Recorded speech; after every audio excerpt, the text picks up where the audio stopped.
Hey everyone! Welcome to my channel. So in this video, we're going to talk about the 5 most important things before you start doing any online job. If you've been following me on the other channel, alam nyo na nag-review ako ng mga buy now, pay later platforms, and I decided to create this channel because a lot of you are interested to know what it's like to be a VA.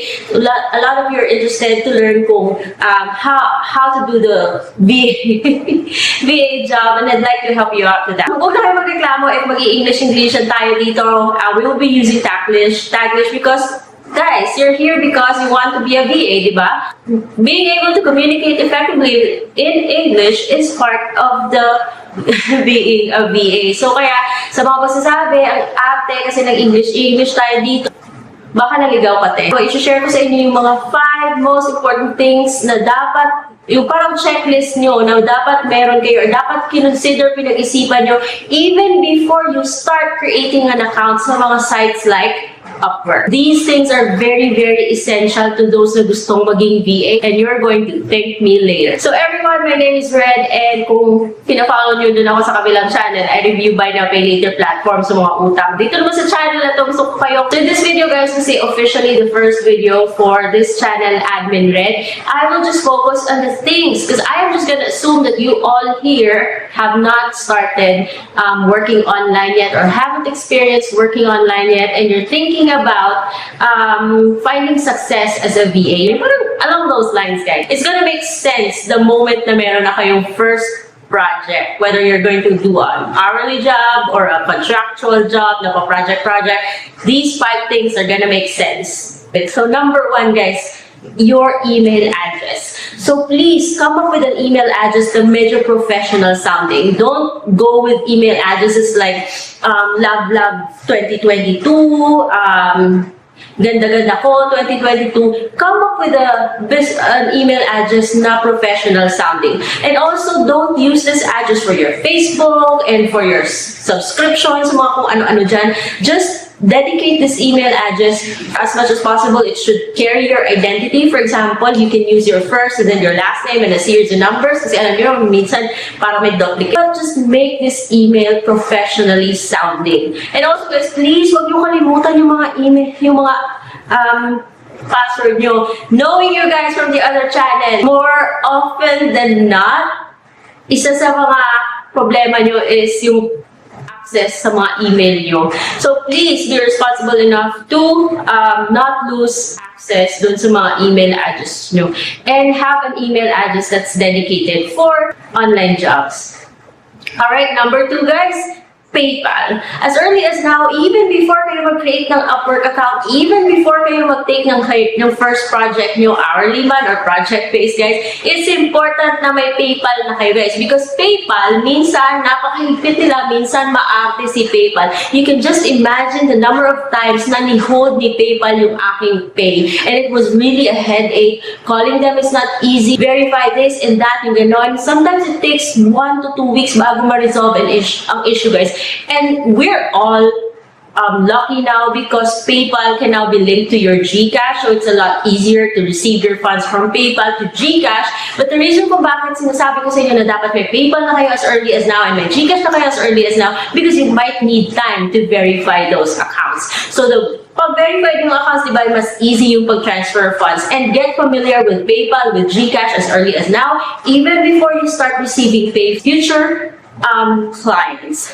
Don't wait until meron na kayong contract with a client or that to set these accounts up, kasi talaga sasakit yung ulo mo guys, kasi mahuhold ni PayPal, yung mga ganun na mga problems ba, yung mga may account limitations pa na kailangan ma-unlock after a while. So these are things na you should be aware of before you start working online. Number 3, have a checklist of your skills. Review the skills na kaya mong gawin. For example, magaling akong sumulat ng articles. I know how to write scripts. I know how to write short stories. I know how to write novels. I know how to be a ghostwriter. Then, isa naman, pwede mo namang sabihin na I know how to make animations. I know how to edit videos. I know how to edit pictures. Yung mga have a checklist of the things na kaya mo gawin, kasi Because later on, kapag nag-create ka na ng profile mo sa mga websites like Upwork, onlinejobs.ph, and Fiverr, those are just 3 of the many, then alam mo na kung ano yung profile na i-build mo at saka yung portfolio na i-build mo. If you're a newbie and if you want to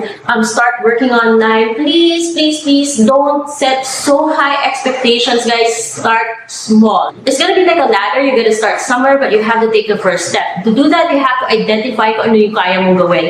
If you only know how to write articles, that's fine. I started there. Because skills nowadays, it's so easy to learn new skills. You also have to see if can I still do this?